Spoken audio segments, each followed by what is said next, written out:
21 Maret lalu, Lembaga Survei Indikator merilis survei nasional yang temanya itu Suara Anak Muda tentang isu-isu sosial politik bangsa.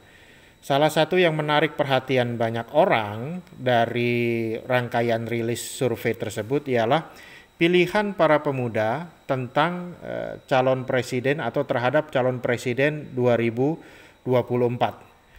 Singkat cerita, yang menjadi perbincangan banyak orang itu tentunya posisi saling salib antara kandidat-kandidat yang mungkin akan bertarung di 2024 nanti. Dan bila selama ini kita sering mendengar atau melihat bahwa Prabowo Subianto itu relatif selalu menempati posisi pertama dari banyak survei yang dirilis oleh lembaga-lembaga survei yang lain, ternyata lembaga survei indikator menemukan fenomena yang berbeda.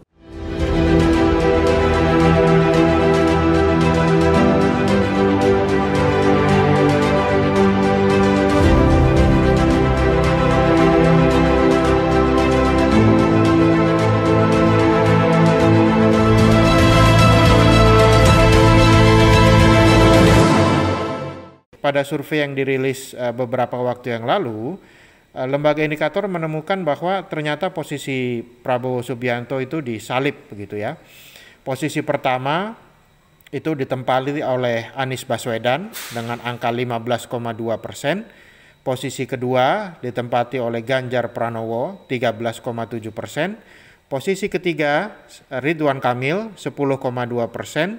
Posisi keempat Sandiaga Uno itu 9,8%. Dan posisi kelima itu Prabowo Subianto dengan angka 9,5%. Nah, pada kesempatan kali ini kita ingin mencoba mungkin menganalisa sedikit temuan dari lembaga survei ini. Yang pertama, jika kita ingin menganalisa survei ini, yang harus kita lakukan pertama kali itu adalah mencoba mengerti metodologinya.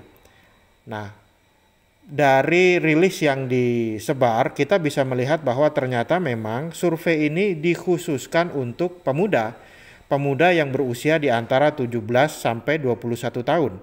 Apa artinya? Artinya ini sebenarnya bukan hanya pemuda tetapi pemilih pemula, yaitu pemilih yang belum pernah ikut nyoblos di pemilu Pileg atau Pilpres karena usianya 17 sampai 21 tahun. Kalau kita bicara pemilih muda itu sebenarnya terdiri dari berbagai segmen, itu yang kita bisa kita lihat secara generasi. Itu misalnya yang sering kita dengar dengan nama generasi Z, kemudian generasi milenial, dan juga sebagian dari generasi X begitu. Kalau kita bicara secara rentang usia, yang dimaksud pemilih muda itu sebenarnya antara usia 17 sampai kurang lebih 40 tahun. Nah, apa artinya? Artinya jika kita ingin memahami survei dan angka-angka yang dirilis oleh lembaga survei indikator ini, kita menemukan bahwa populasi sampel dari survei ini itu 17 sampai 21 tahun. Nah, kalau kita melihat datanya 17 sampai 21 tahun secara proporsi di Indonesia itu hanya sekitar 12,7%.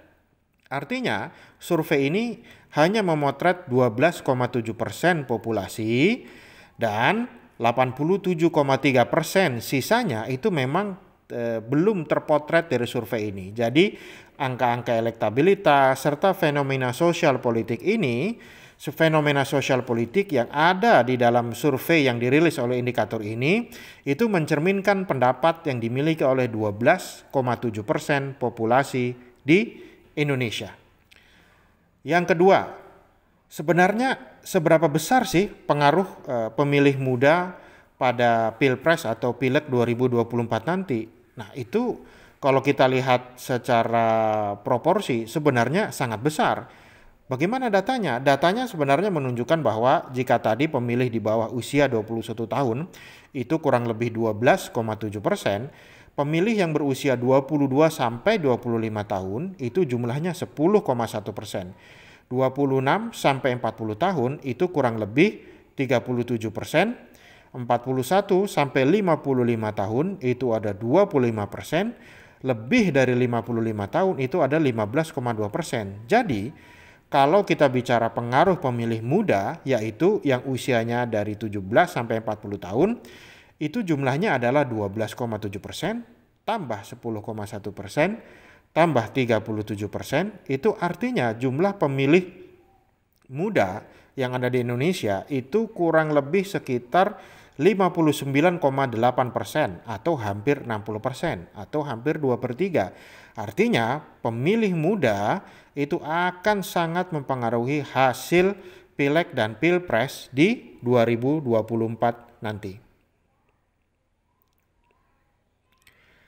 Analisa ketiga atau hal ketiga mungkin yang menarik yang bisa kita lihat dari hasil survei indikator ini, itu pertanyaannya adalah apakah posisi Prabowo Subianto yang selama ini dari berbagai macam survei itu selalu menempati posisi pertama, kemudian di survei pemilih muda ini tergeser hingga posisi kelima, apakah benar-benar terancam? Dan siapa yang mengancam posisi Prabowo Subianto itu? Kalau kita lihat data-data, memang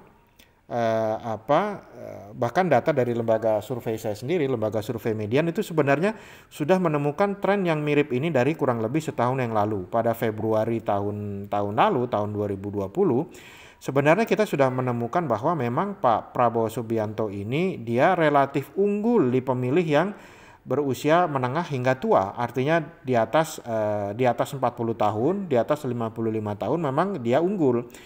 Unggulnya itu agak dominan di atas 2 digit. Di atas 2 digit itu artinya di atas 10% gitu. Sementara di kalangan pemilih muda memang tokoh-tokoh seperti Anies Baswedan, Ganjar, dan Ridwan Kamil itu relatif unggul. Nah, sehingga yang perlu diperhatikan dalam konteks ini adalah tren kenaikan di pemilih muda dan dominasi elektabilitas masing-masing kandidat di segmen-segmen itu. Kalau kita melihat sekarang Anies Baswedan, Ganjar, dan Ridwan Kamil itu memang berdasarkan data survei dan kita bisa lihat itu memang bisa mengancam posisi Pak Prabowo. Tapi itu bisa terjadi apabila dominasi elektabilitas dari Pak Anies, Pak Ganjar, dan Pak Ridwan Kamil itu sangat dominan atau di atas double digit begitu ya, di atas 10%. Kenapa demikian? Karena yang memilih nanti kan bukan hanya pemilih muda, tetapi juga ada pemilih yang usianya di atas 45 tahun, di atas 55 tahun, yang itu masuk ke dalam pemilih senior begitu ya. Nah, sehingga dan itu jumlahnya juga besar, di atas 40%. Artinya untuk menang atau untuk menggeser posisi Prabowo Subianto, itu tokoh-tokoh seperti Anies Baswedan, Ganjar, Ridwan Kamil itu tidak hanya cukup untuk menang di pemilih muda, tetapi dia juga harus dominan di pemilih muda, sekaligus dia harus menang di pemilih yang usianya lebih senior atau pemilih tua begitu. Hal keempat yang mungkin menarik perhatian kita juga kalau dari survei ini adalah, survei muda ini adalah, kita bisa melihat ada ketertarikan kalau kita pertama kita lihat dari latar belakang. Kita lihat tahu Anies Baswedan, Ganjar Pranowo, Ridwan Kamil itu tiga-tiganya adalah kepala daerah. Nah, kenapa pemilih muda mungkin ini lebih tertarik kepada kandidat-kandidat yang punya latar belakang kepala daerah ya? Ada beberapa sebab ya. Mungkin yang pertama adalah kita bisa melihat seperti Pak Anies Baswedan itu ya, dia adalah gubernur dari DKI Jakarta atau ibu kota Republik ini begitu, dan itu artinya dia adalah epicentrum dari seluruh pusat perhatian politik yang ada di Indonesia begitu ya. Begitu juga Pak Ganjar, dia gubernur Jawa Tengah, Ridwan Kamil gubernur Jawa Barat. Dan kalau kita lihat ya, selain kepala daerah, mereka juga merupakan kepala daerah di daerah yang prestisius atau di daerah yang memiliki populasi yang besar. Ya, kalau kita lihat Ganjar Pranowo di Jawa Tengah, Ridwan Kamil di Jawa Barat, itu size populasi dari pemilih yang dipimpin oleh kedua gubernur itu luar biasa besarnya. Nah, selanjutnya alasan mungkin yang menyebabkan mengapa kok di pemilih muda ini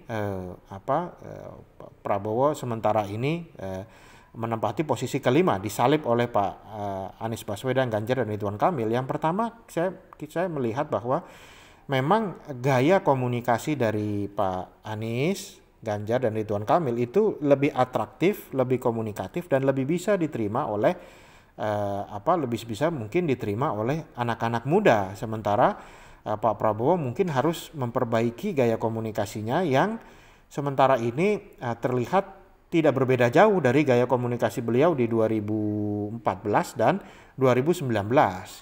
Kemudian kita juga bisa melihat bahwa tokoh-tokoh yang menggeser Pak Prabowo itu sekarang ini relatif jauh lebih agresif dalam berkomunikasi dengan publik ketimbang Pak Prabowo begitu ya.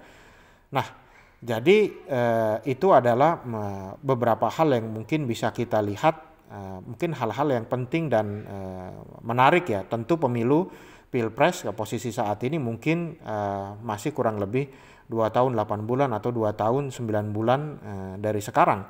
Nah, akan sangat menarik bagi kita untuk melihat begitu ya bagaimana tren elektabilitas di pemilih muda ke depan, dan ini bukan hanya 17 sampai 21 tahun tapi 17 sampai 40 tahun, dan bagaimana dominasi elektabilitas yang dimiliki oleh para tokoh di basis pemilih ini. Apa mungkin yang bisa dilakukan oleh Pak Prabowo ya, atau dalam hal ini Pak Prabowo tentunya yang jadi sorotan ya, untuk bisa kembali pada posisi awal ya. Yang pertama tentu beliau harus lebih agresif ya.